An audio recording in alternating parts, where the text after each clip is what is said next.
What's up, guys? Today I am bringing you a very good video on luxury perfumes by Roja. So there are expensive fragrances and then there's Roja. So this is the house selling perfumes that can cost as much as a vacation to Paris, okay? So we're talking really those gold flakes and those crystal bottles and the prices that make really even serious collectors like me pause and really think whether it's actually worth it. So the question today is really simple. Is Roja actually truly worth the money, or is it luxury marketing really just at its peak?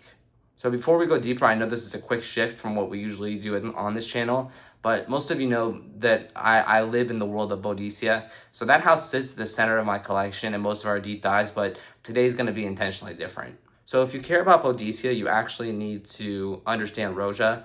At the ultra luxury level, like these fragrances really do exist in the same conversation at the end of the day.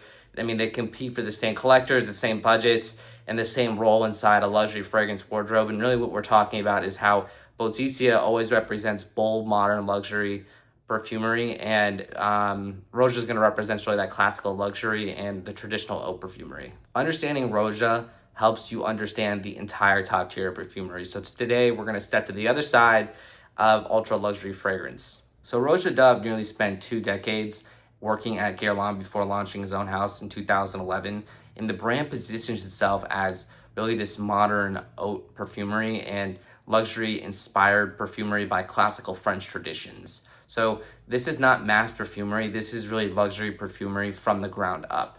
So Roja fragrances are designed to feel timeless, elegant, and really emotionally rich.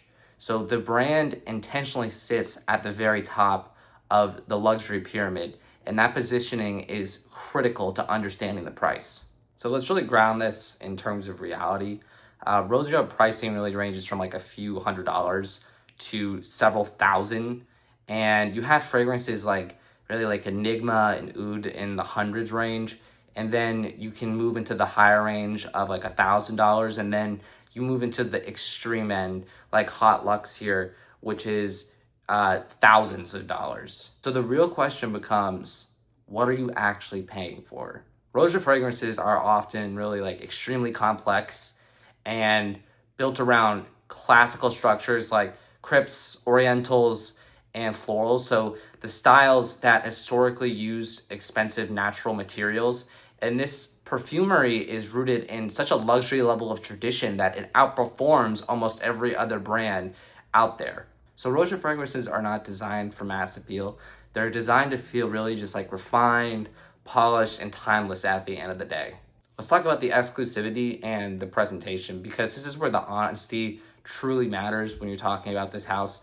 Part of the price is branding and exclusivity. So the bottles, the presentation, really the positioning. Roja is selling on experience as much as a scent, and for collectors, that experience has a real value. Roja is one of the most debated luxury fragrance houses from what I can tell. There are some people that believe that Roja fragrances are high quality but overpriced, and there's others that really love the sophistication, the presentation, and the elegance of the collection as a whole. So many collectors really fall somewhere in the middle, and that split opinion is important to recognize. Roja is not universally loved, and that actually tells you something meaningful about the brand. It's not trying to please everyone, and it's only trying to please those who find true meaning within the house itself. When is Roja actually worth the money, though, at the end of the day?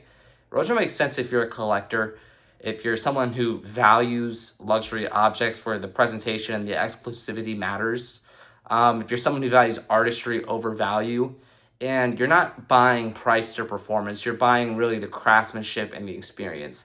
So it's like someone building a luxury wardrobe, in my opinion, and Roja really fills the ultra luxury statement role extremely well.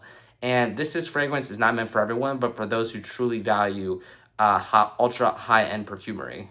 So Roja is not really worth the money in terms of looking for value or looking for compliments per dollar or looking for a daily wear scent or expecting every scent to feel life-changing. Like I find with Boudicca, for instance, many Roja fragrances are beautiful, but they're not always dramatically better smelling than fragrances costing for less. So this is where the expectation versus the reality appears. So like and subscribe if you guys enjoyed this kind of content today, just a little bit of a mix up. And I'll be back at it tomorrow with another video. See ya.